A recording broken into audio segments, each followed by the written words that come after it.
پاکستان کی 60% آبادی غریب ہے اور 40% آبادی فوج ہے۔ امیروں کا پاکستان سے کوئی تعلق نہیں، وہ اپنے بچوں کو مسلمان کروانے بھی لندن بھیجتے ہیں۔ باجوہ صاحب نے اپنی الوداعی تقریر میں کہا تھا، فروری 2022 فوج نے فیصلہ کیا ہے کہ وہ سیاست سے پرہیز کرے گی۔ بہت اچھا فیصلہ ہے۔ اس کا مطلب ہے 74 برس فوج نے سیاست سے بدپرہیزی کی۔ بدپرہیزی کا مطلب ہے بے اعتدالی، بے احتیاطی، عیش، فضول خرچی۔ ایسا نہیں ہونا چاہیے تھا۔ آپ اندر تک پڑھتے رہیے، یہ آپ سے سننے آئے۔ شاہ صاحب، تعلق MQM سے ہے، میں کیسے پڑھتے رہوں؟ آپ کی پریس کانفرنس میں نے کہا تھا 83 برس کی عمر میں ہمیشہ میں نے کپڑے خود اپنی مرضی سے اتارے ہیں۔ فوج ہماری ضرورت ہے کیونکہ ہمارے پڑوسی بہت خراب ہیں، ہم بھی کچھ زیادہ اچھے نہیں ہیں۔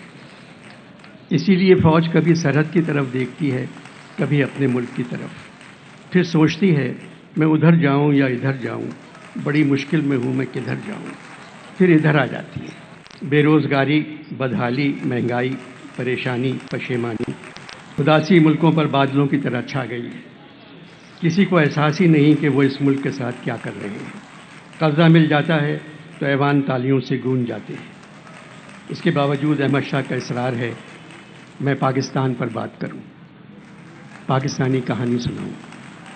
حالات بدل گئے شاہ صاحب۔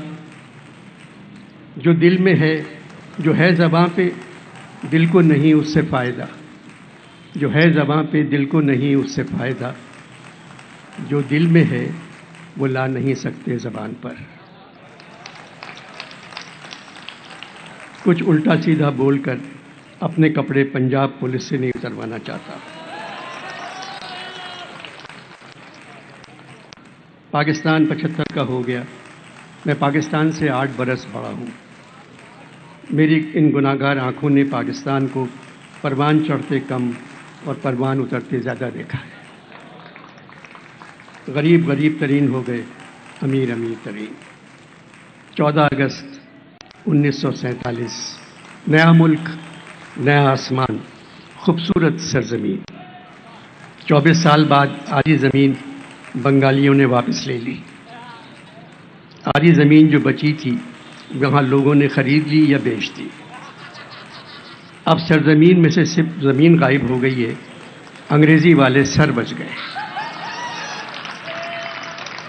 جن کے پاس خریدی ہوئی زمین ہے، بیچارے غریب مجبوراً ان سے کہتے ہیں سر زمین کہاں گئی؟ اس کے باوجود پاک سرزمین شاد بار سن کر خاموشی سے کھڑے ہو جاتے ہیں، پرچم ستارہ و ہلال سے آنسو پوچھتے ہیں اور اندھیروں میں گم ہو جاتے ہیں۔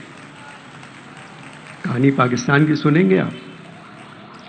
قصہ میرا سنو گے تو جاتی رہے گی نیند، قصہ میرا سنو گے تو جاتی رہے گی نیند، آرام چشم مت رکھو اس داستان سے تم۔ یہ کہہ کے جو رویا تو لگا کہنے نہ کہہ میر، سنتا نہیں میں ظلم رسیدوں کی کہانی، کہانی ظلم رسیدوں کی ہے۔ مجھے شاہ صاحب کی بات یاد آ گئی۔ انور بھائی، آپ کو بولنے کا چیک جب ملے گا جب آپ لوگوں کو خوش اور ہنستا ہوا رکھیں گے۔ شاہ صاحب، جو کام حکومت کا ہے وہ مجھ سے کیوں سونپ رہے ہیں؟ حکومت کا کام ہے لوگوں کو خوش رکھنا اور ہنستا ہوا رکھنا۔ حکومت نے عوام کو ہنستا ہوا تو رکھا ہے، عوام وزیر اعظم اور تمام وزیروں کے بیانات پر گھنٹوں ہنستے رہتے ہیں مگر خوش نہیں ہے۔ پاکستان کی کہانی ایک فلم کی طرح ہے جو 75 سال سے چل رہی ہے۔ ہدایت کار پنجاب۔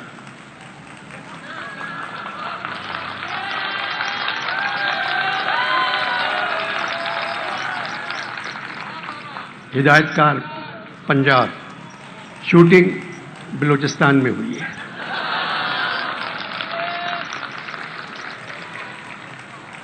پس پردہ موسیقی، آرمی کا بینڈ۔ فلم کا انٹرول 1971 میں ہوتا ہے جب مشرقی پاکستان بنگلہ دیش بن گیا۔ انٹرول کے بعد فلم ایک ملی نغمے سے شروع ہوتی ہے، اے وطن کے سجیلے جوانوں۔ اس کے بعد فلم کا ہیرو جو سندھی ہے ایک بڑھئی کے پاس جاتا ہے اور اس سے کہتا ہے ایک ایسا تختہ چاہیے جس کو الٹا نہ جائے. بڑھئی ایک تختہ بنا کر دیتا ہے جو 6 فٹ چوڑا اور 4 فٹ لمبا ہے. اس کے درمیان 3 فٹ اور 2.5 فٹ کا سوراخ ہے. بڑھئی کہتا ہے اس تختے کو کوئی الٹ نہیں سکتا، مگر اس تختے کے درمیان جو سوراخ ہے تم اس کے نیچے جا سکتے ہو. اس منظر کے بعد آرمی بینڈ ہے مرد مجاہد جاگ ذرا اب وقت شہادت آیا بجاتا ہوا گزر جاتا ہے. فلم کے آخری منظر میں ایک آدمی امریکہ سے پیسے مانگ رہا ہے، چین سے پیسے مانگ رہا ہے، برطانیہ سے پیسے مانگ رہا ہے، سعودیہ سے پیسے مانگ رہا ہے، UAE سے پیسے مانگ رہا ہے اور کہہ رہا ہے اگر ترکی سے قرضہ مل گیا تو قسم خدا کی آپ سب کے پیسے ہم واپس کر دیں گے. ایک چھوٹا بچہ آتا ہے اور وہ آ کر ایک شعر پڑھتا ہے، خدا سے مانگ جو کچھ مانگ نہ ہو اے مفلس، خدا سے مانگ جو کچھ مانگ نہ ہو اے مفلس، یہی وہ در ہے کہ ذلت نہیں سوال کے بعد.